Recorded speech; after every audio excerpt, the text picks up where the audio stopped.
Dear friends, India has a robust legal framework to protect children through various laws, policies, programs. However, to deal with child sexual abuse cases, the government brought in a special law, namely the Protection of Children from Sexual Offences, POCSO Act 2012.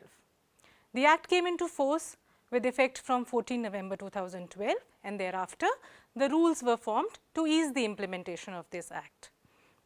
In this section, we will try understand something about POCSO and will also try discussing the role of school to support and prevent the child sexual abuse and also to respond the victims of child sexual abuse.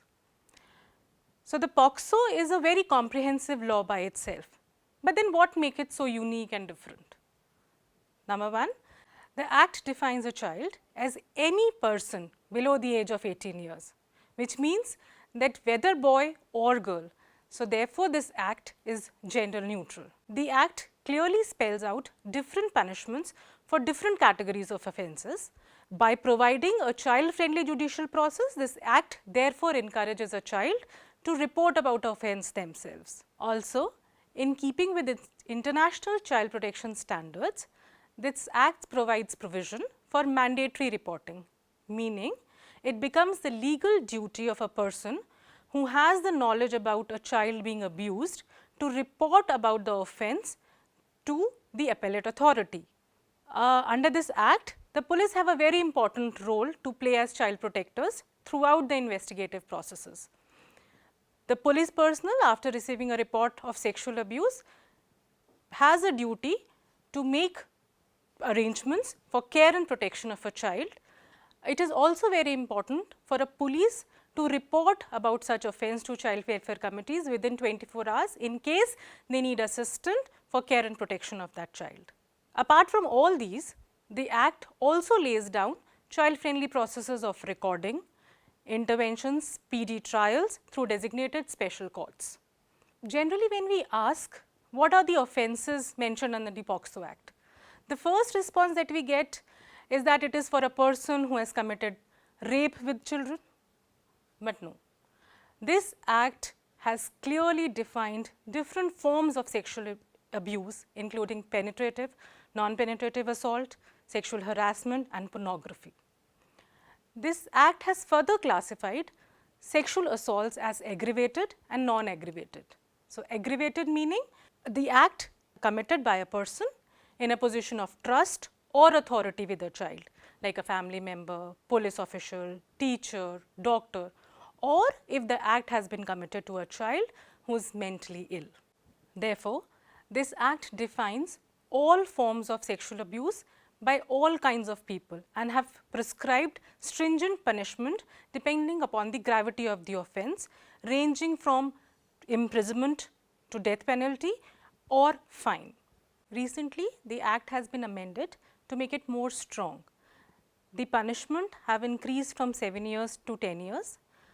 The Act now also have a provision that in case there is an offence committed on a child who is below 12 years of age, it will lead to death penalty. The amendment also adds various grounds, like if the act is being committed during natural calamities, situations like insurgencies, etc., or any pandemic situation, it will also lead to sentence of 20 years, death penalty. So, further to reiterate what is mentioned in the Act, and it is very important for us to remember as school teachers, is that any child, if report a case of sexual abuse, it is mandatory for us to report, and the reporting authority for sexual abuse cases is the police. So, having understood what are different provisions and offences mentioned under the POCSO Act, it is important for us to understand the role of school and teachers in responding to the CSA victims. As the child spends majority of his or time in the school, it is important for a teacher to learn and identify the signs and symptoms and build confidence of the child in case he or she sees that a child is not confiding or sharing about the incidents which the child wants to report. There are various guidelines that have been issued time and again to the schools regarding child sexual abuse and POCSO.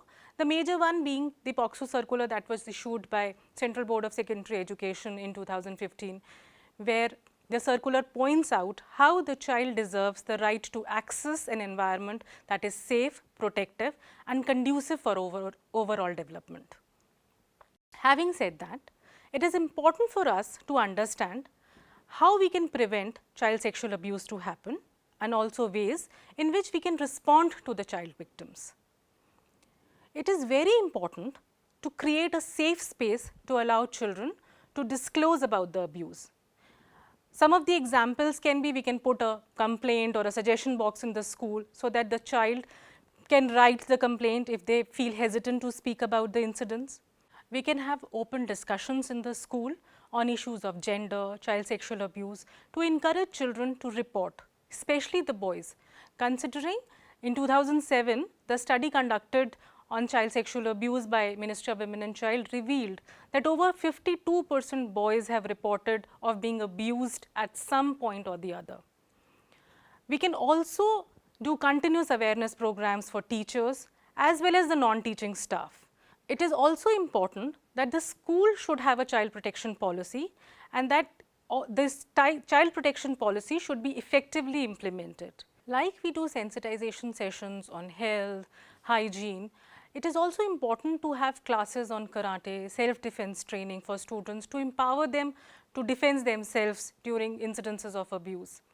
Programs like street plays, poster competition, debate to foster gender equality and awareness on issues of child sexual abuse should be conducted regularly. Teachers can also provide awareness to children not only to protect themselves, but also how to report, whom to report, where they can access support in cases of incidences of child sexual abuse. With the pandemic, internet has taken over our life.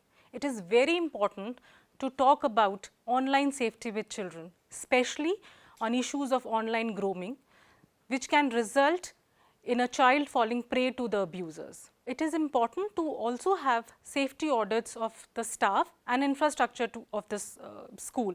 For example, regular checking of the CCTVs, whether they are installed, whether they are working, to ensure that we create a harmonious and safe environment for our children.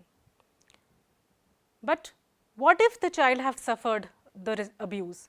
What if the child wants to report about abuse?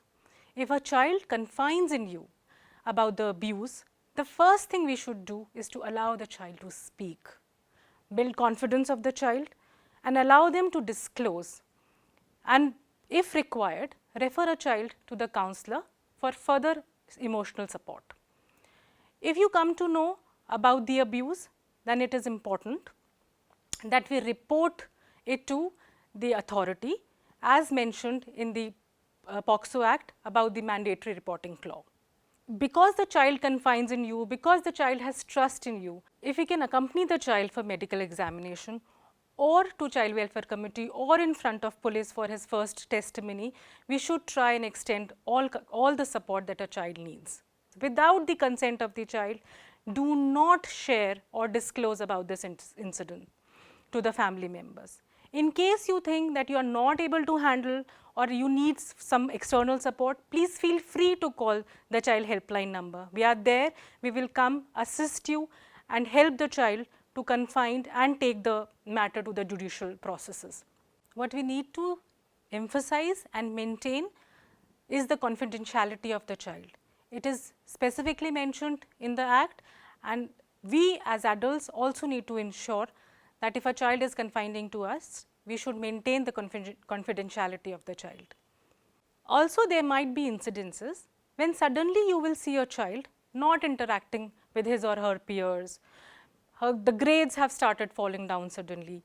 These are some signs and symptoms which a teacher should look for and should approach the child to discuss about the matter. As a child, either may be hesitant or may be afraid of sharing about the incidents. Therefore, it is very important for us to also learn about the supportive behavior that we should place or we should give the child to help the child build confidence and disclose about the incidents. It is important for us to understand, learn and demonstrate supportive behavior to the children when we are responding to incidences of child sexual abuse and talking to a victim of child sexual abuse. What we need to understand is that one should not start blaming the child and accuse the child of being neglected because of which this behavior occurred to him or her. We should also not start ignoring the child because the child has come forward and have confided in us and want to share something with us.